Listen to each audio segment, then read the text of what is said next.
بسم الله الحمد لله والصلاة والسلام على رسول الله وبعد.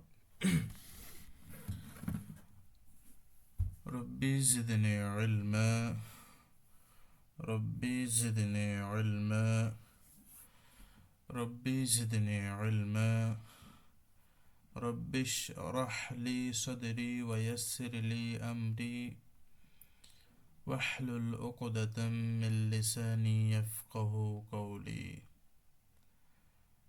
সম্মানিত উপস্থিতি, আজকের ফ্রি কোরআন শিক্ষা কোর্সের আজকের ক্লাসে আমরা শিখব ইফতেদায়ের পরিচয়। তো আমরা যে টপিকে আলোচনা শুরু করেছি ওয়াকফ ওয়াল ইবতেদা। তো ওয়াকফের আলোচনা আলহামদুলিল্লাহ আমরা কয়েকটি ক্লাসে শেষ করেছি। যে কোরআন আমরা যখন শেষ করি তখন পড়ার সময় আমাদের দম ফুরায় গেলে অথবা ইচ্ছাকৃত বা যে কোনো কারণে আমাদের থামতে হয় দম ছেড়ে, তো সেটার রুলস আমরা বর্ণনা করেছিলাম এই কয়েকটা দিনে। তো এখন আমাদের যে আলোচনার বিষয় আমাদের এখন থেকে শুরু হবে ইবেতেদা। আরবিতে বলে আল ইবেতেদা ও, মানে শুরু করা। তো ওয়াকফের আলোচনাটা ওই অতটুকু পর্যন্তই, কিন্তু ইবেতেদার যে রুলসগুলো রয়েছে এখন থেকে না শুরু হইল এবং পরবর্তী যে অষ্টম অধ্যায় রয়েছে কাওয়াইদুল ওয়াসল, এইটাও কিন্তু এই টপিকের ভিতরে অন্তর্ভুক্ত, আমরা আলোচনা করব। আর একটা যে আল ইস্তেআজা আল বাসমালা ওয়াল বাসমালা, এটাও কিন্তু এই ইবতেদার অন্তর্ভুক্ত। শুরু করলে এই রুলসগুলো কি করতে হয়, কোরআনে ফলো করতে হয়। তো ইবতেদা কি আমরা শুরু করি। ইবতেদা শব্দের অর্থ হচ্ছে শুরু করা, আরবিতে, ইংরেজিতে আমরা স্টার্টিং বলতে পারি। হ্যাঁ, কোনো কিছু আরম্ভ করাকে আল বাদা, আরবের মূল ইফ। তো এটা হচ্ছে শুরু করা বোঝায়। পরিভাষায় তেলাওয়াত করি, নতুন করে তেলাওয়াত শুরু বা তেলাওয়াতের মধ্যে ওয়াকফ করার পর পুনরায় তেলাওয়াত শুরু করাকে ইবতেদা বলা হয়। মানে ধরেন আপনি এই সন্ধ্যাবেলা বা ফজরের সালাত আদায় করে আপনি কি করবেন, কোরআন তেলাওয়াত করবেন। তো কোরআন খুলেই যে আপনি শুরু করছেন, এটাকেও ইবতেদা বলা হয়। আবার ওই কোরআন পড়তে পড়তে যদি আপনি কোনো আয়াতে অফ করে ফেলেন, দম তো থাকবে না, তো এই আয়াতে অফ করে দম নিঃশ্বাস ছেড়ে আবারও পুনরায় যে তেলাওয়াতটা করবেন, হ্যাঁ, তো এই যে তেলাওয়াতটা আবার করছেন, এটার নাম ইবতেদা। দুইটারই রুলস রয়েছে। আচ্ছা, তো এই যে শুরু করা মানে যে কোনো আয়াত থেকে যে কোনো কোরআনের অংশ থেকে শুরু করাই বিষয়টা হচ্ছে ইবতেদা। আর এটা হচ্ছে দুই ধরনের।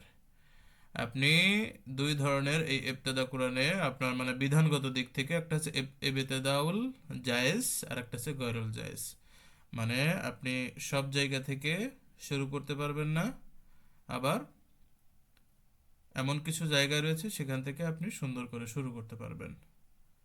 সেটা কি আমরা আলোচনা করি। ইবতেদাউল জায়েজ এটা হচ্ছে বৈধ বা অনুমোদিত ইবতেদা, যে স্থান থেকে নতুন করে তেলাওয়াত শুরু করা যায় অথবা কোনো শব্দে ওয়াকফ করার পর তার পরবর্তী শব্দ থেকে ইবতেদা তথা শুরু করে পড়া যায়। অর্থাৎ যেখানে ওয়াকফ করলে আবার পূর্বের কোনো শব্দ যোগ করে পড়তে হয় না, বরং ওয়াকফকৃত শব্দের পরের শব্দ থেকে তেলাওয়াত শুরু করা যায়। ওয়াকফকৃত শব্দের পরের শব্দ থেকে শুরু করা যায় এবং তাতে কোরআনের কোনো ব্যাকরণিক বা অর্থের কোনো পরিবর্তন হয় না, তাকে ইবতেদাউল জায়েজ বলা হয়। যেমন আলহামদুলিল্লাহ রাব্বিল আলামিন, এই আয়াতটি আপনি আপনি এই যে আলহামদু এখানে বাদ দিয়ে লিল্লাহি বা আপনি রব্বিল আলামিন বা আলামিন থেকে শুরু করছেন, এটা তো কোনো অর্থ দাঁড়াবে না। বোঝেননি? এখান থেকে আপনি পুরোপুরি শুরু করতে পারবেন না যেখান থেকে অক্ত হয়। ঠিক আছে, আপনি লিল্লাহি পড়ে গেলেন, এখানে আলহামদুলিল্লাহ বাদ দিলেন, মানে যে কোনো একটা অংশের যদি অর্থ না হয় বা সেখান থেকে না করা হয়, তো এইটা আপনি ধরতে পারেন। অথবা যেখানে আপনি ওয়াকফ করে ফেলেছেন, আমি এটা আলোচনা করবো একটু পরের পরের অধ্যায়ে, বোঝা যাবে যে আপনি যেখানে ওয়াকফ করে ফেলেছেন, তো হয়তো বাধ্যগতভাবে হয়ে গিয়েছে, কিন্তু ওই জায়গায় ওয়াকফ করেছেন, আপনি থেমেছেন, ভালো কথা, আপনি পারেননি, আবার ওখান থেকে না পড়ে আবার যদি ওর পরের থেকে শুরু করা হয়, তাহলে ওই বাক্য চেঞ্জ হয়ে যেতে পারে, অর্থ আসবে না বা বিকৃতি হয়ে যেতে পারে। এমন জায়গা না, মানে যেখান থেকে শুরু করলে কোনো ধরনের সমস্যা নাই। যেমন কোনো আয়াতের আয়াত শেষ হলে পরের আয়াতের শুরু থেকে শুরু করলে কোনো সমস্যা নেই, আলহামদুলিল্লাহ রবিল আলমিন। অথবা এমন বড় বড় আয়াত রয়েছে যেখানে সিম্বল ইউজ হয়, অর্থ বুঝলে সিম্বল দেখে, যারা অর্থ বোঝে না সিম্বল দেখে করবে। আর যারা কোরআনের অর্থ তুলতে পারে তারা এটা মোটামুটি বুঝতে পারবে যে আমি এখানে অফ করেছি, পরের বাক্য থেকে আমি শুরু করতে পারবো, কোনো সমস্যা হবে না। তো এই যে এমন অংশকে বলে ইবতেদাউল জায়েজ, মানে কোরআনের যে অংশ থেকে শুরু করলে কোনো ধরনের সমস্যা হয় না, অর্থ ব্যাকরণ চেঞ্জ হয় না, আবার আগের আয়াত বা আগের শব্দ ধরে পুনরায় পড়তে হয় না, ওই পরের আয়াত থেকেই কি করা যায়, পড়া যায়, ওই অংশ থেকেই পড়া যায়, শুরু করা যায়। এই অংশকে আমরা বলতে পারি, এই ইবতেদাকে বলতে পারি ইবতেদাউল জায়েজ। এইটা আমরা করতে পারবো কোরআনের, যেখান থেকে আমরা শুরু করলে কোনো সমস্যা হবে না, এই জায়গাটা থেকে এভাবে আমরা শুরু করব, এটা আমাদের জায়েজ। ঠিক আছে, এবং কোরআন পড়তে গেলে অবশ্যই এটা ফলো করতে হবে যে যেখান থেকে আমি শুরু করব এটা যাতে আমার শুরু করা বিধান আছে কিনা, কোনো রুলসের পরিবর্তন হয়ে যাবে কিনা। যেমন আলহামদুলিল্লাহ রাব্বিল আলামিন, এখান থেকে শুরু করলে কোনো সমস্যা নাই। ঠিক আছে, আর রহমান রহিম শুরু করলে কোনো সমস্যা নেই। মালিক ইয়াউমিদ্দিন ইয়াকা না'বুদু ওয়া ইয়াকা নাস্তাঈন ইহদিনাস সিরাতাল মুস্তাকিম। তা আপনি ইহদিনা না বলে যদি সিরাতাল মুস্তাকিম থেকে শুরু করেন তাহলে এর অর্থ কি আসবে? আসবে না তো। তো একটা হবে, অখণ্ড বা অসম্পূর্ণ একটা বাক্য হবে, ওটার ফুল মিনিং বোঝা হবে না। এই জন্য এহেদিনা সেরাতা, এখানে যে এহেদি থেকে শুরু করার বিষয়টা, এটা জায়েজ ইবতেদা, এখান থেকে আপনি করতে পারবেন। এই অনুমোদিত যেখানে, এটাকে ইবতেদা আমরা জায়েজ বলতে পারি।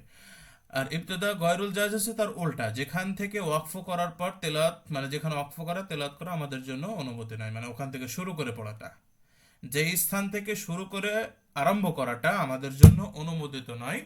অর্থাৎ নতুন করে তেলাওয়াত শুরু করলে, অথবা তেলাওয়াতের মধ্যে কোনো শব্দে যদি ওয়াকফ করা হয়, পরবর্তী শব্দ থেকে মানে ইবতেদা শুরু করা, মানে তথা শুরু করা যেখানে অনুমোদিত নয়, বরং ওখানে যদি ওয়াকফ করা হয়, যদি আমরা ওখান থেকে আবার পড়ার চেষ্টা করি, এমন জায়গায় আমি অফ করেছি যেখানে পরিপূর্ণ বাক্য আসেনি, আমার যদি পরের শব্দে, মানে আমার যদি আবার মানে শুরু করতে হয় তেলাওয়াত, তাহলে আমাকে আবারও আগের দুইটাকে একটা ওয়ার্ড ধরে পড়তে হয়, এমন স্থানকে আমরা গয়রুল জায়েজ বলতে পারি। মানে যদি পড়তে হয় তাহলে আগের কোনো শব্দ, আগের কমপক্ষে দুইটি করলে ভালো হয়, এই শব্দ ধরে আমাদেরকে পড়তে হবে। যেখান থেকে আপনি পড়াটা ওই জায়গা থেকে কন্টিনিউ করতে পারবেন না, এটাকে আমরা কি বলতে পারি? গয়রুল জায়েজ। যেখান থেকে আমরা গয়রুল জায়েজ বলতে পারি, যেমন এই যে এখানে যদি আমরা আয়াত ধরে, এখানে এটা আমরা অকফুল কাবি এর স্থানে যদি এখানে ধরি, সূরা মারইমের 88 নম্বর আয়াতে এখানে আলোচনা করা হয়েছে অকালুত তাখাদার রহমানু ওয়ালাদা। দেখেন এখানে অর্থ হচ্ছে, তারা খ্রিস্টানেরা বলে যে দয়াময় আল্লাহ সন্তান গ্রহণ করেছেন। এটা কে বলে? খ্রিস্টানেরা, যে ঈসা আলাইহিস সালাম আল্লাহর পুত্র, নাউজুবিল্লাহ। আমি এখানে যে ক্বালু তাখাযাল্লাহু আলাদা, এখানে যদি আমি পড়ি তাহলে এই অর্থটা ফুল মিনিং আসবে যে আল্লাহ সন্তান গ্রহণ করেছে। এই কথাটা কারা বলে? খ্রিস্টানেরা বলে। ক্বালু এখানে উদ্দেশ্য যে একদল বলে, তারা কারা? খ্রিস্টানেরা উদ্দেশ্য। কিন্তু আমি অকলু বলে হয়তো আমি আগের আয়াত থেকে পড়ছি, এখানে পড়তে পড়তে কলুতে অক্ফ করে ফেলেছে, কলু বলে থেমে গিয়েছে। এখন আমি এই ইত্তাখাদাল্লাহু, এখান এই ইত্তাখাদার রহমান, এখান থেকে আমি কি পড়তে পারবো? এখন এই জায়গাতে যদি পড়া হয় যে আমি যে ইত্তাখাদার রহমান ওয়ালাদা যদি পড়ি এখান থেকে, তাহলে এইটুকুর অর্থ হয়ে যাবে যে দয়াময় আল্লাহ সন্তান গ্রহণ করেছেন। নাউজুবিল্লাহ। আল্লাহ কি সন্তান গ্রহণ করেছেন? না, এটা কুফরি কালাম। কেউ যদি এটা বিশ্বাস করে তাহলে তার ঈমান নষ্ট হয়ে যাবে। তো দেখেন কত বড় চেঞ্জ হয়ে যায়, যে আপনি যদি এখান থেকে শুরু করেন তাহলে যে এই অর্থ দিয়ে আপনি শুরু করলেন, তাহলে মানুষ কি বুঝবে যে আল্লাহ অবশ্যই কি করেছেন? সন্তান গ্রহণ করেছেন। না, কিন্তু এই যে কলুটা বাদ দিলেন তাহলে কি হলো? যে এটা হয়ে গেল। কিন্তু ওর সাথে যদি আবার আপনি অকলু থেকে শুরু করেন, তাহলে দয়াময় আল্লাহ সন্তান গ্রহণ করেছেন কারা বলছে? অকলু, তারা কারা? সে খ্রিস্টানেরা। তাহলে দেখেন এই যে ইত্তাখাদার রহমান ওয়ালাদা, এই অঞ্চল থেকে, মানে এখান থেকে শুরু করাটা কোরআনে না জায়েজ, করা যাবে না। এটা এখান থেকে শুরু ইবতেদা গায়রে জায়েজ, এই জায়গায় করা যাবে না। যদি এই যে কলুতে আপনি করে ফেলেছেন ওয়াকফ, যদি এমন ওয়াকফ হয়ে যায় যেখানে ওয়াকফ করা যায়, মানে এই কলুতে এখানে ওয়াকফ করা যাবে না, কলুতে ওয়াকফ করাটাও যাবে না। যদি হয়ে যায় এটা গয়রে জায়েজ, ওয়াকফে গয়রে জায়েজ যদি হয়ে যায়, তাহলে আবারও এই ওয়াকলু ধরে তারপরে পড়তে হবে, ওয়াকলু তাখাযাল্লাহ। যদি এখানে ওয়াকফ করা হয় আবারও ওই শব্দ পড়ে তারপরে পড়তে হবে, তারপরে শব্দ থেকে শুরু করা যাবে না। এইটা হচ্ছে গয়রে জায়েজ ইবতেদা, মানে আমি ইত্তেখাদা থেকে শুরু না করে আমাকে যদি ওয়াকফ আবারও পড়তে হয় তাহলে আবার আগের শব্দ ধরে পড়তে হবে, এমন স্থান, এটা হচ্ছে গয়রে জায়েজ। তো এটা খুবই ইম্পর্টেন্ট যে দেখেন যদি কেউ এর উপরে বিশ্বাস স্থাপন করে তাহলে তার কি হয়ে যাবে, ঈমান হয়ে যাবে। আর ইচ্ছাকৃত করলে যদি আপনি বিশ্বাসও না করেন, যদি এটা ইচ্ছাকৃত পড়েন, আপনি অর্থ বুঝতে পারছেন, তাহলে কি হবে, এটা অবশ্যই গুনাহ হবে। কারণ আপনি একটা কুফরি কালাম আপনি পড়ছেন ওই বাক্যর হিসেবে, তাহলে এটা হয়ে যাবে না। আর কোরআনের ক্ষেত্রে তো এটা একেবারে একেবারে উচিত না। তো এই জন্য কোরআন তেলাওয়াতের আগে তেলাওয়াতকারী তো অবশ্যই ওয়াকফ ইবতেদার সম্পর্কে ভালো জেনে নিতে হবে, না হলে যে দেখেন মারাত্মক ভুলে যাওয়ার সম্ভাবনা রয়েছে। আর এই ক্ষেত্রে যদি যারা কোরআনের, যারা মাদ্রাসায় পড়েছে, শুধু মাদ্রাসায় পড়লে হবে না, কোরআনের যারা অর্থ তুলতে পারে, যারা ব্যাকরণ বোঝে, এদের জন্য ওয়াকফ ইবতেদার জ্ঞান অর্জন করা খুবই সহজ। এরা সহজেই বুঝতে পারবে যে এখান থেকে শুরু করা যাবে, এখানে যাবে না, এটা বাক্যে শেষ হয়েছে, ফুল মিনিং আসছে। এদের জন্য ওই চিহ্নও লাগবে না। এই যে ওয়াকফের যে সিম্বল রুমুজুল আওকাব, যে গত ক্লাসে আমরা আলোচনা করেছি, হ্যাঁ, বিশেষ করে দুইটা শব্দ মিম এবং লাম আলিফ, এটা আমাদের খুব ফলো করতে হবে। মিমে আমাদের অবশ্যই থামতে হবে, আর লাম সিম্বল যেখানে থাকবে সেখানে কি করা যাবে না, না থেমে কন্টিনিউ পড়তে হবে। বিশেষ করে আয়াতের মধ্যখানে থাকলে, শেষে থাকলে পড়া যায়, মানে আয়াতের গোল চিহ্ন শেষে। আর যেখানে সেখানে, যেমন এই যে আপনার অকল, ওইখানে তার লা চিহ্ন, লা চিহ্ন দেওয়া থাকবে না, মানে লা চিহ্নটা দেওয়া থাকে যে মানুষ এখানে ওয়াকফ করে দিতে পারে, এমন স্থানে দেয়া থাকে, এই জন্য ওই জায়গায় দেয়া থাকে। তাছাড়া লা চিহ্ন বাদে যেখানে সেখানে কোরআনের কি করা যাবে না, যেমন অকল বলে ইচ্ছাকৃত ওয়াকফ করা যাবে না, এখানে লা চিহ্ন থাকবে না। তো শুধু লাল সিম্বল না, মানে কোরআনের কোনো একটা অংশ পড়ে যেখানে ওয়াকফের কোনো চিহ্নের কোনো বালাই নাই, আপনি ওখানে শেষ করে আবার পরের শব্দ থেকে শুরু করবেন না, এটা করা যাবে না। ইচ্ছাকৃত হলে আবারও দোহরাইতে হবে, মানে পুরো শব্দ পুনরুক্ষর মানে পুনরুল্লেখ করে আপনাকে আবার শুরু করতে হবে। তো যারা এই যে বোঝে না অর্থ, তাদের জন্য এই সিম্বলগুলো নিয়ে আসা কোরআনের সহজার্থ, এটা অনেক পরে হয়েছে কিন্তু, ঠিক আছে, প্রায় 500 বছর পর এই ওয়াকফের চিহ্নগুলো কোরআনে নুসখাতে ইউজ হয়েছে, আগে ছিলই না। কারণ আগেতে সাধারণত আরবরা কোরআন পড়তো, পরবর্তীতে যখন অনারবদের ভিতরে ঢুকলো, তারা তার ওই আরবি মিনিং জানে না, তো তা কোরআন পড়লে তো সব তাদের তো আমল করতে হবে। তো তখন তাদের সুবিধার্থে এই ওয়াকফ ইফতেদার কিন্তু অনেক জ্ঞান, ওই যে আলী রাদিয়াল্লাহু তাআলার একটা কল রয়েছে ওখানে, তাই না, যে তারতিল হচ্ছে কিভাবে বিশুদ্ধ উচ্চারণ করতে হয়, এবং ওয়াকফ ইফতেদার জ্ঞানের নাম তারতিল। তো ওয়াকফ ইফতেদার জ্ঞান না থাকলে মারাত্মক ধরনের পরিবর্তন হয়ে যায়। এই জন্য ওয়াকফ ইফতেদার জ্ঞানটা অন্যতম জ্ঞান কোরআনের, ঠিক আছে। তো এখন আমরা যেটা পড়বো, যে এই যে অধ্যায় আমরা শুরু করেছিলাম এই ইফতেদার বিষয় নিয়ে, যেখানে উল্লেখ্য যে এখানে আলোচনা রয়েছে, যেখানে সুন্দর করে একটু দেখে নেন, যে ইবতেদা তথা তেলাওয়াত শুরু করলে অথবা ওয়াকফের পর নতুন করে আবার যদি কেউ তেলাওয়াত শুরু করে, মানে শোনেন, আপনি কোরআন হয়তো বা সকালে ফজরের সালাত পড়ে কোরআন খুলে যে আপনি শুরু করবেন নতুন করে, এই যে এই শুরুটা কেউ যদি করতে চায়, অথবা শুরু করেছেন একটা আয়াত পড়ে থেমে দিলেন, ওয়াকফ করলেন দম ছেড়ে, আবার যদি পরের আয়াত পড়তে চান, তাহলে এই শুরু করার সময়, এক কথায় কোরআন যদি আমি স্টার্ট শুরু করি, তখন তেলাতের মধ্যে একটা হরফের সাথে আর একটা হরফ মিলাতে হবে, তাই না। আলহামদু যখন পড়বেন, ওখানে আলিফ লাম হা মিম আবাল দাল রয়েছে। তো এই যে পাঁচটা হরফ আপনাকে কি মিলাইতে হবে হারাকা অনুযায়ী। তো এই যে এক হরকার সাথে, মানে একটা হরফের সাথে আর একটা হরফ আমরা কিভাবে মিলাবো, মানে একটা হরফের সাথে আর একটা হরফ, আমরা একটা শব্দ তৈরি হবে, এই শব্দ কিভাবে পড়বো, একটা শব্দের সাথে আর একটা শব্দ যে আমাদের মিলাতে হয়, তাই না। এই যে ওয়াকালু ইত্তাখাদাল্লাহু আমরা এখানে পড়লাম, এই যে কলু এই যে ইত্তাখাদা, এটা দুইটা শব্দ। তো অকালু ইত্তাখাদা, এই যে লু, তাই না, এখানে এক আলিফ মাদ ছিল, কিন্তু এখানে আমরা দুইটা সুকুন একত্রিত হয়ে গিয়েছে। তো তখন আমি কি করব, এখানে এই লামের সাথে এর সাথে আমাকে মিলাই দিতে হবে, যে তাই বলতে এখানে অকালু তাখাদা, এখানে তাই দিয়ে থাকা মানে তাই সুকুন থাকা, আবার ওয়াত সুকুন। এই যেখানে আমাকে অকলু, আবার এখানে তা দিয়ে সুকুন দিয়ে আপনি কিভাবে পড়বেন, পারবেন না। তখন কি কাজ করতে হবে, যে এই ওয়া মানে এই যে মাঠটা এখানে বাদ দিয়ে লোর সাথে তা ডাইরেক্ট মিলাই দিতে হবে। এই যে রুলস গুলা কোথায় আলোচনা কিভাবে করা হয়, যেখানে আলোচনা করা হচ্ছে, যে এই নিয়ম নীতির কায়দাকে বলা হয় কাওয়াইদুল ওয়াসল।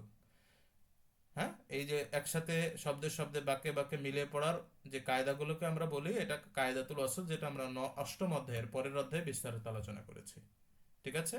আর একটা হচ্ছে যে তেলাওয়াত যখন আপনি শুরু করবেন বা একটা সূরা শুরু করবেন, তখন একটা শারীরিক শর্ত রয়েছে, আউযু বিল্লাহি মিনাশ শাইতানির রাজিম বিসমিল্লাহির রহমানির রহিম, এই যে দুইটা বাক্য পড়ার ব্যাপারে, তো এইটার কিন্তু রুলস রয়েছে। কোথায় আপনি আউযুবিল্লাহ বিসমিল্লাহ পাঠ করবেন, কিভাবে করবেন, কয়টা পদ্ধতি রয়েছে, এই যে এখানে একটা বিস্তারিত আলোচনা রয়েছে, এইটা হচ্ছে, এটা আমরা বলতে পারি ইবতেদারই একটা কি অংশ। ইবতেদা মানে শুরু করা, তো শুরু করলে এই যে আউযুবিল্লাহ বিসমিল্লাহটা সারিয়া শর্ত, তো তখন এটাও একটা কি রোলস, তো এটা আমরা নবম অধ্যায়ে আলোচনা করেছি। তার মানে ইবতেদার সব থেকে বেশি আলোচনা কোরআনে। ওয়াকফের, ওয়াকফেরও আছে, তবে ওয়াকফের থেকে ইবতেদার আলোচনাটা বেশি। এই জন্য ওয়াকফটা আগে করে নেওয়া হয়েছে এবং ধারাবাহিক কি করা হয়েছে, ইবতেদার আলোচনাটা করা হবে। সেটা কোথা থেকে, এখান থেকে কেটে গেল ইবতেদা, মনে করেন এই জায়গাটা কেটে গেল, এখন এইটা আলোচনা হবে ওই নবম অধ্যায়ে, এই সরি অষ্টম এবং নবম অধ্যায়ে, দুইটা অধ্যায়ে শেষ করা হবে ইনশাল্লাহ। তো এখন যেটা আমরা আলোচনা করব সেটার নাম হচ্ছে সাক্তা। আর সাক্ত বলা হয়, আমরা এমনি সিম্পলি আমরা বাংলা বা প্রচলিত নাম হচ্ছে সাক্তা। তো সাক্তা হচ্ছে একটা ওয়াকফের মতোই আর কি। আমরা এই অধ্যায়ে আবারও আমার শুরুতে চলে যাই, যে অধ্যায়ে আমাদের আলোচনা আমরা করছিলাম কোন কোন বিষয়টা নিয়ে: এক ওয়াকফ, দুই ইবিতেদা, তিন সাক্তা, চার আল কাতে। এই যে এখন আমরা সাক্তাতে আছি, আর কতেও আলোচনা করব। আমরা দুইটা শেষ করেছি, ওয়াকফ শেষ করেছি 3টা ক্লাসে, আর এই যে একটু আগে আমরা ইবতেদা শেষ করলাম, সাময়িক শেষ। ইবতেদার হচ্ছে সাময়িক আমরা শেষ করলাম, মানে ইবতেদা সম্পর্কে ধারণা নিলাম। এরপরে আমরা নবম অধ্যায় এবং এই অষ্টম এবং নবমে বিস্তারিত আলোচনা করব। তো এখন যেটা আমরা আলোচনা করে নিব, যে ওই 4টা বিষয় যেহেতু মূল ছিল ওই টপিকে, তৃতীয় নম্বর ছিল সাক্তা, এটার আলোচনা করব। আর সর্বশেষ করব কতে এর আলোচনা। তো সাক্তা মানে কি? সাক্ত এর শব্দের অর্থ বিরত থাকা, আরবিতে এটাও একটা বিরত থাকারই বোঝায়। তবে এখানে দম না ছেড়ে আওয়াজকে কিছুক্ষণ বিরত রাখার নাম হচ্ছে ইসাক্তা। কোরআনের মধ্যে এমন একটা কিছু স্থান রয়েছে যেখানে তেলাওয়াতের সময় তেলাওয়াতকারীকে নিঃশ্বাস জারি রেখে, যেমন আপনি যদি ওয়াকফ করেন তাহলে সেখানে নিঃশ্বাসও ফেলে দেন, আওয়াজও ছেড়ে দেন, মানে নিঃশ্বাসও থাকে না, ছেড়ে দেন, আওয়াজটাও বন্ধ হয়ে যায়। ওটা হচ্ছে একদম ফুল ওয়াকফ, যেটা আমরা আলোচনা করেছি প্রথমেই। আর সাক্তা হচ্ছে যে আপনি নিঃশ্বাস ছাড়তে পারবে না, শুধু সাউন্ড অফ করে দাও, ওয়াকফের মতো সাউন্ড অফ হবে, বাট ওয়াকফের মতো আমি নিঃশ্বাসটা ছেড়ে দেবো না, ধরে রাখতে হবে। এটার নাম সাক্তা।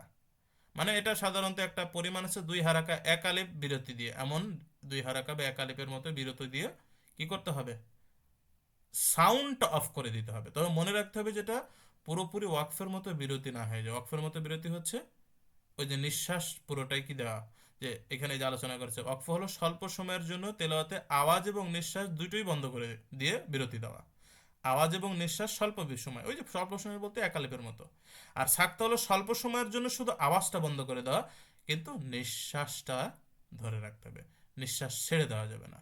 তো এই কোরআনে সাক্তা মানে হাফস রেয়াতে আমরা যেটা পড়ছি, এই হাফস রেয়াতে সাতে বিয়া পদ্ধতিতে 4 স্থানে সাক্তা দেওয়া ওয়াজিব।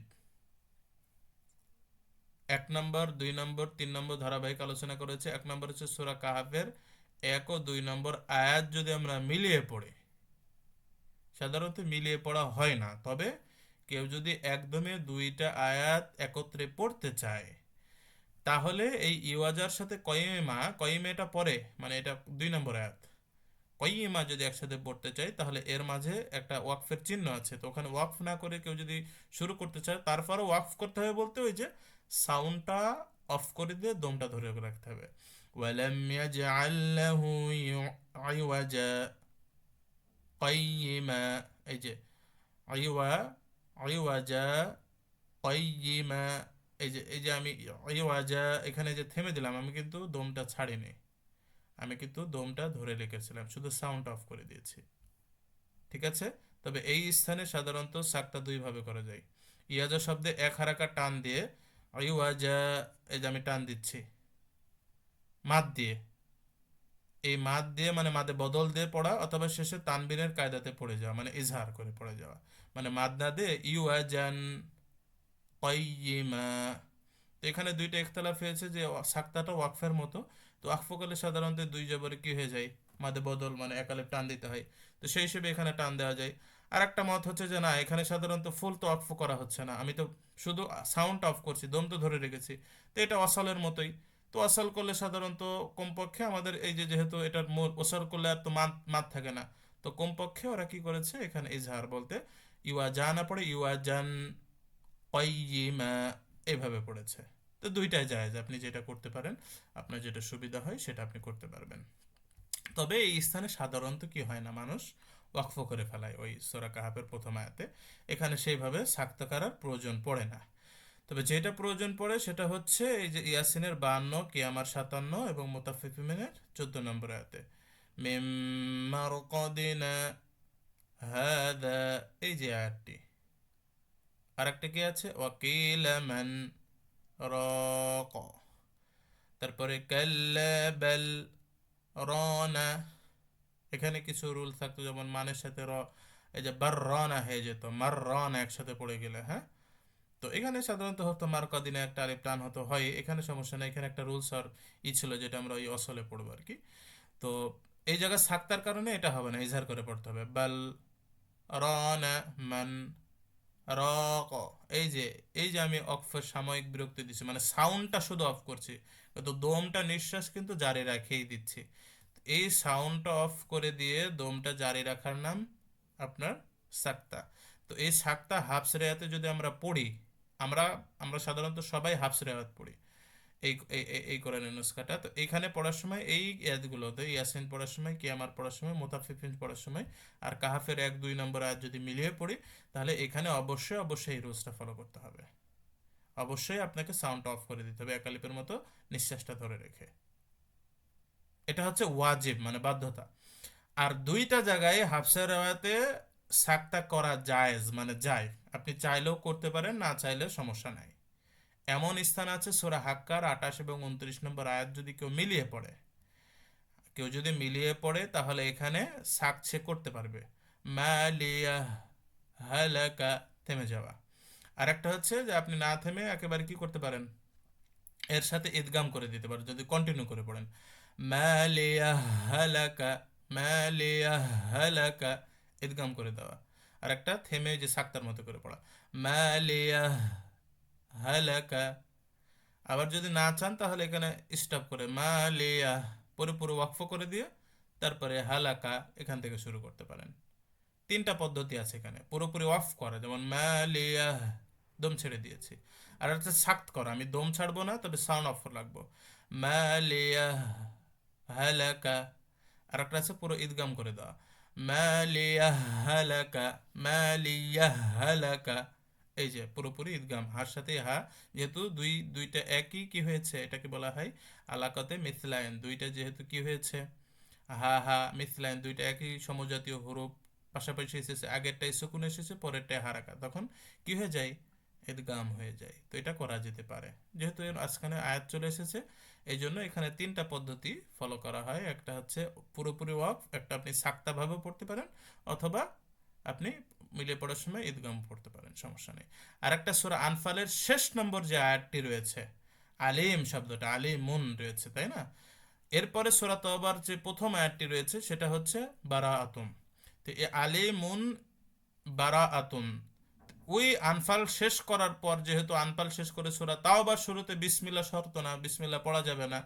তো এই জন্য আলিমুনের সাথে বারাকা কেউ যদি একসাথে, মানে আপনি সূরা আনফাল শেষ করেছেন, আনফাল শেষ করে আপনি কি করবেন, আবার সূরা তওবা পড়বেন পরপর, যেহেতু আনফালের পরে তওবা। তো এখন যদি আপনি চান যে আপনি আনফাল শেষ করে ডাইরেক্ট তওবা ধরবেন ওয়াকফ না করে, তাহলে সেক্ষেত্রে দুইভাবে সেখানে পড়া জায়েজ আছে। একটা আছে সাক্তা করে, তিনভাবে জায়েজ। তিনভাবে জায়েজ বলতে যে একভাবে আনফালের শেষে আমি পুরোপুরি অফ করে দিলাম, এটা একটা বিষয়, যে আলিম বলে থেমে দিলাম, এটা কোয়াফ।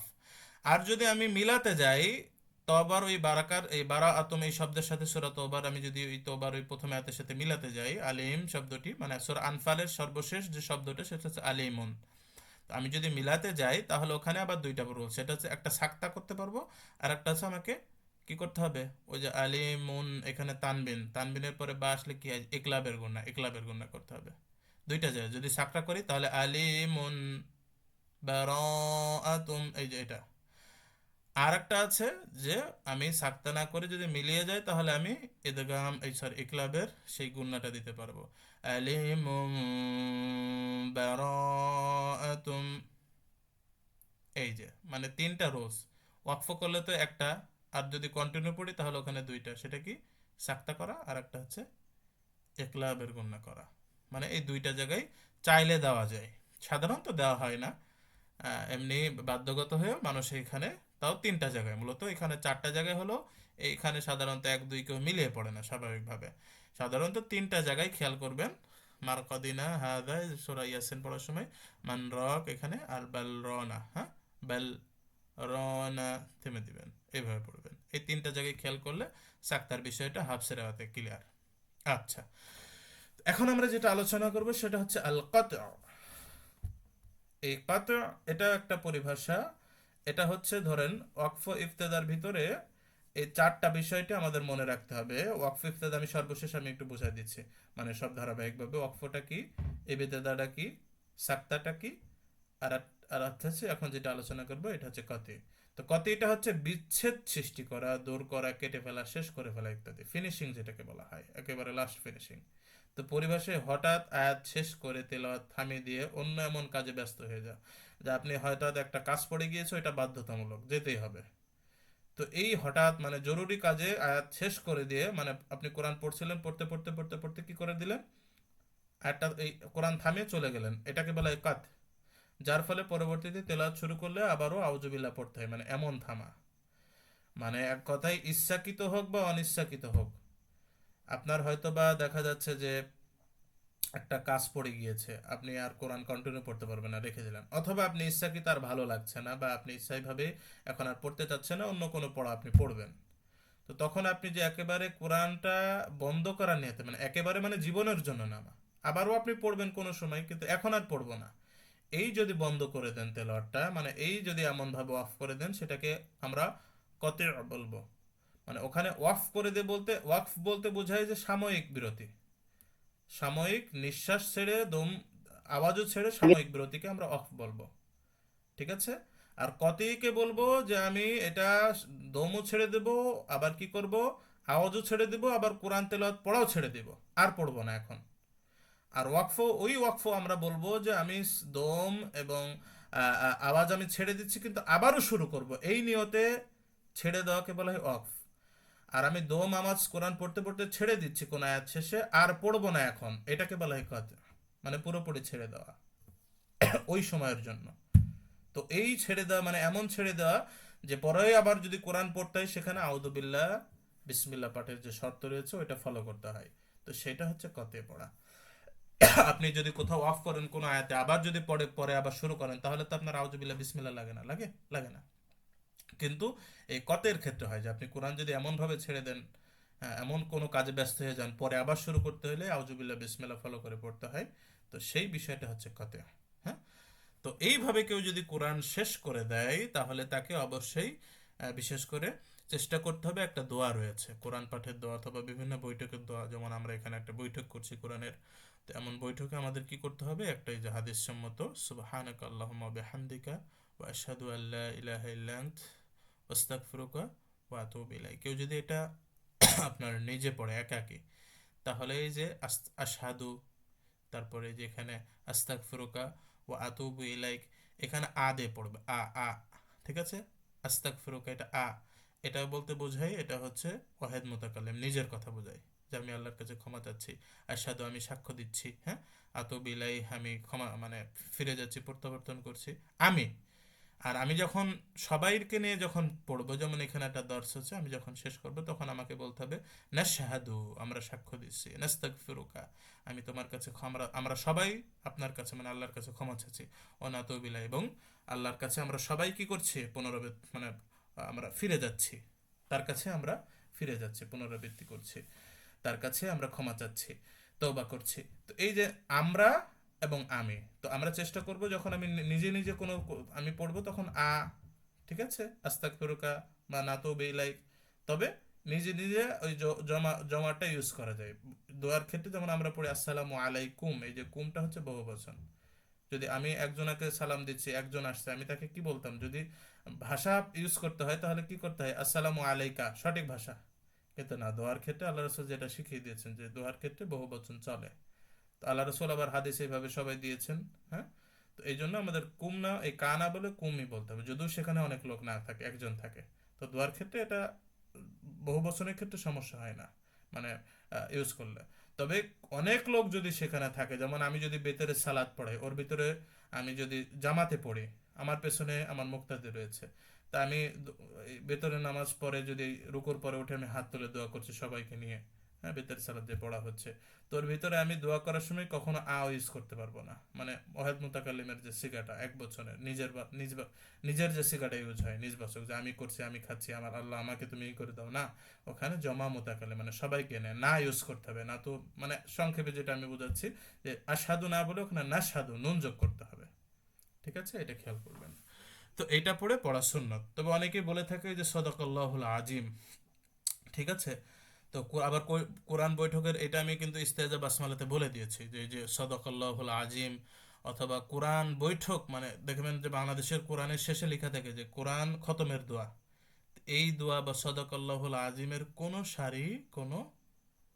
সারিভাবে কোরআন হাদিসে কোথাও বর্ণিত হয়নি, এটা বানানো। সবাই খেয়াল করবেন, এই সদাকাল্লাহুল আজিম আল্লাহ সত্য বলেছেন। তো আল্লাহ সত্য বলেছেন এটাকে এবার বলা লাগবে আমাকে? ধরেন আপনি একটা কথা বলছেন, আমি পাশ থেকে বা আমি শেষ করে যে আপনি সত্য বলেছেন, তা কেমন হয়ে গেল বিষয়টা? তাহলে একে আপনি মিথ্যা বলেন। তো এই জন্য এটা কখনোই কাম্য না, আল্লাহর বাণী তো অবশ্যই সত্য, তাই না? তো এই জন্য আল্লাহ রাসূলের দেখা যেটা সুন্নাহ পদ্ধতি, যে আমি আজ শেষ করেছি আর পড়বো না, তখন আমি শেষ করে দিলাম যে সুবহানাক আল্লাহুম্মা। এবং এর একটা ব্যাপক ফজিলত রয়েছে, কিন্তু অনেক বড় একটা ফজিলত, এটা আমার ফজিলতটা মনে আসছে না, কিন্তু একটা বড় ফজিলতের এই বিষয়টা রয়েছে কেউ যদি এটা পাঠ করে থাকে। তো এইটা না পাঠ করে আমরা ওই যে যেটা কোরআন হাদিসে কোথাও নাই নিজের মতো বানিয়ে ওইটা পাঠ করছি, যেটা কোনো ফায়দা নাই। কেউ যদি সোয়াবের উদ্দেশ্যে ওইটা করা হয়ে থাকে, মানুষ করলে কি হবে? হ্যাঁ, ওই যে কোরআন খতমের যে দোয়াটা রয়েছে, হ্যাঁ, যে লেখা আছে কোনো দলিল নাই, জাল হাদিস। তো কেউ যদি ওটা পাঠ সোয়াবের উদ্দেশ্যে পাঠ করে, তাহলে অবশ্যই কি হয়ে গেল, সে বেদাত করে ফেললো। যে যে ওখানে লিখছে সেও তার ভাগীদার হলো, আর যে পড়ছে সেও তার ভাগীদার হয়ে যাবে। তো দলিলবিহীন কোনো কিছুই কাল কিয়ামতের মাঠে কাজে দিবে না। তো আল্লাহ এটা দলিল আমি দিয়ে দেওয়া হয়েছে, ওই যে ওই শেষে আমি ওখানে সুন্দর করে দলিল সহ অ্যাড করে দিয়েছি। তো এখানে যেটা সংক্ষেপে বলে করেছি যে এটা পাঠ করে পড়া হচ্ছে সুন্নাত, ওইটা আমরা কেউ বলবো না যে সদাকাল্লাহুল আজিম, অথবা ওই যে কোরআন বই খতম করে ওই দোয়াটা কেউ, বা যে কোনো দোয়া আমি পাঠ কর, কোনো দোয়াই আসেনি, শুধু একটি মাত্র দোয়া আমভাবে ইউজ হয়। তাছাড়া কোরআন পাঠের শেষে কোনো খাসভাবে কোনো দোয়া বর্ণিত হয়নি যে সদাকাল্লাহুল আজিম বলতে হবে, বা কোনো কোরআন খতমের শেষে কোনো দোয়া আল্লাহ রাসূল থেকে বর্ণিত হয়নি। শুধু একটি দোয়া, যে আশহাদু আল্লা সুবহানাকা আল্লাহুম্মা ওয়া বিহামদিকা, এই দোয়াটি আমভাবে বলতে কোরআন তেলাওয়াতও পড়া যাবে, বা যে কোনো বৈঠক দর্শ শেষে, ক্লাস শেষে এই দোয়াটা পাঠ করা যাবে, সুন্নাত। হ্যাঁ, এর ভিতরে যেমন রয়েছে যে আমি সাক্ষ্য দেওয়ার বিষয় থাকে যে আল্লাহ ইলাহা ইল্লা আনতা, এই যে লা ইলাহা ইল্লা, মানে এখানে কালেমা তাইয়্যিবার একটা বিষয় রয়েছে, যে তুমি ছাড়া কোনো সত্য মাহবুদ নেই। আস্তাগফিরুকা, এখানে ক্ষমার বিষয় রয়েছে, যেহেতু এখানে একটা দার্স হচ্ছে, অনেক ভুল হয়ে যেতে পারে। বা ওয়াতুবু ইলাইক, হ্যাঁ, আমি তোমার কাছে আবার প্রত্যাবর্তন করছি। হ্যাঁ, আমরা সবসময় আল্লাহর দিকেই থাকবো, এই যে এই বিষয়গুলো, এটা আমাদেরকে কি করতে হবে? এই যে এখানে সুন্দর করে এর ভিতরে দোয়াও রয়েছে, তাসবিহ রয়েছে, সবগুলো রয়েছে। এই যে সুবহানাকা আল্লাহুম্মা ওয়া বিহামদিকা, এই যে আল্লাহর কি রয়েছে, আল্লাহর প্রশংসা রয়েছে। এই যে সুবহানাকা, আল্লাহর কি রয়েছে, তাসবিহর বিষয় রয়েছে, পবিত্রতা ঘোষণার বিষয় রয়েছে। কত সুন্দর একটা দোয়া, আমরা এটা কেন আমরা বাদ দিয়ে কেন ওগুলো করবো যেটা কোনো দলিল নেই? এই জন্য সবসময় কোরআন এবং সুন্নাহ, সেটা ইসলামের শরীয়তে যে কোনো বিষয় হোক না কেন, ইসলামের, মনে রাখতে হবে জন্ম থেকে মৃত্যু সব, এমন কোনো বিষয় নেই ইসলামের দিক নির্দেশনা নেই। তবে সেই দিক নির্দেশনা যদি মানতে হয়, তাহলে দেখতে হবে এটা আল্লাহ রসুলের থেকে কি আছে কিনা, সাবেত আছে কিনা, প্রমাণিত আছে কিনা। আমাদের দেশে বা আমরা অনেক কিছুই করে থাকি যেটা প্রমাণিত না। তো যদি সোয়াবের উদ্দেশ্য করা হয়ে থাকে, তাহলে এটা মারাত্মক বড় ভুল হয়ে যাবে। এই জন্য অবশ্যই যেটা আমরা শরীয়তের কোনো বিষয় এটা পালন করতে হয়, যদি এটা মনে করে করি, তাহলে অবশ্যই সেটা আল্লাহ রাসূল সাহাবীদের থেকে দলিল আছে কিনা, সহি দলিল, সেটা অবশ্যই আমাদেরকে, দলিল সবাই দেয়, কিন্তু সহি যে দলিলটা, যেটা সব থেকে আবার সহির ভিতরে আর একটা বিষয় রয়েছে, যে আল্লাহ রাসূল সাহাবীরা এটাই পালনে অভ্যস্ত ছিল, যেটা সব থেকে আশা, বা সালাফরা যেটাতে সব থেকে বেশি অভ্যস্ত ছিল, এটা আবার বেশি আমাদেরকে অগ্রগতিকার দিক হবে। আল্লাহ আমাদেরকে তৌফিক দিক। তার মানে আমরা এই যে কয়টা বিষয় শিখলাম তাহলে এই অধ্যায়ে? ওয়াকফ ইবতেদাতে চারটা বিষয় আলোচনা। একটা কি ছিল? ওয়াকফ। দুই নম্বর কি ছিল? ইবতেদা। তিন নম্বর কি পড়লাম আজকে? সাক্তা। আর চার নম্বর কতে। ওয়াকফ বলতে আমরা আমরা শুরুতে চারটার ভিতরে প্রথমটা ওয়াকফ বলি। ওয়াকফ বলতে যে আমি যদি কোনো তেলাওয়াত শুরু করি কোরআনের যে কোনো অংশ থেকে, যদি শুরু করি, সেটাকে আমরা ওয়াকফ বলতে পারি। এখন ওয়াকফ করার সময় যখন আমি শুরু করব, তখন আমাকে কি হবে, একটা সময় আমার দম ছেড়ে যাবে, বা ইচ্ছাগতভাবে আমাকে যদি থামি, মানে এই থামাটা হচ্ছে যে আমি নিঃশ্বাস ছেড়ে দিব, আওয়াজও বন্ধ করে দেব, কিন্তু আবারও পড়বো, যদি এমন ভাবে থামি, তাহলে সেটা আমরা বলবো কি? সেটাকে আমরা বলবো ওয়াকফ। এবার এখন আমি এমন না থেমে, যেমন কোরআনের কিছু জায়গা রয়েছে, 4টি জায়গায় আমাদের ওয়াজিব হাফসিরাতে, এমন জায়গা রয়েছে যেখানে আমি থামবো, তবে শুধু আওয়াজটা থামাবো, সাউন্ড থামাবো না। তাহলে যদি আমি এমন জায়গায় এমন কাজটা করি, তাহলে সেটাকে আমরা বলবো সাক্তা, যে আমি আওয়াজ থামিয়ে দেবো কিন্তু মানে নিঃশ্বাস ধরে রাখবো, এটা হচ্ছে সাক্তা। আবারও পড়বো। আর আরেকটা হচ্ছে কতেয়া, মানে আমি থামবো, এবং আওয়াজ এবং নিঃশ্বাস সবই থেমে দিলাম, কিন্তু আমার নিয়ত নেই আবার পড়ার, এখন আর নিয়ত নেই পড়ার, এটাকে বলে কতে। তো কতি আর ওয়াকফের ভিতরে পার্থক্য কিন্তু আমাদের বুঝতে হবে। ওয়াকফ মানে থেমে দেওয়া, বলতে যে আবারও আমি পরের আয়াত পড়বো, আবারও পরের অংশ পড়বো, এটার নাম ওয়াকফ। আর ওয়াকফ করে একেবারে কি হয়ে যাওয়া, বিচ্ছিন্ন হয়ে যাওয়া, অন্য কাজে ধাবিত হয়ে যায়, এটাকে বলে কতে। মানে পুরোপুরি বিচ্ছিন্ন হয়ে যাকে বলে কতে। হ্যাঁ। আর সাময়িক বিরতি নিলে আবার পড়াকে বলে ওয়াকফ। এটা হচ্ছে এই টপিকের আলোচনার বিষয়। সামনের ক্লাস থেকে আমরা যেটা ইবতেদার যে বিষয়গুলো বাকি রয়েছে, হ্যাঁ, শুরু করলে আমাদের যে অসল করে পড়তে হয় একটা শব্দের সাথে, একটা ওয়ার্ডের সাথে, একটা বাক্যের সাথে, এখানে এই আলোচনা করা হবে ইনশাআল্লাহ তাআলা। এখন আপনাদের যারা ছেলে রয়েছেন, আপনাদের কোনো প্রশ্ন থাকলে এখন আপনারা করতে পারেন।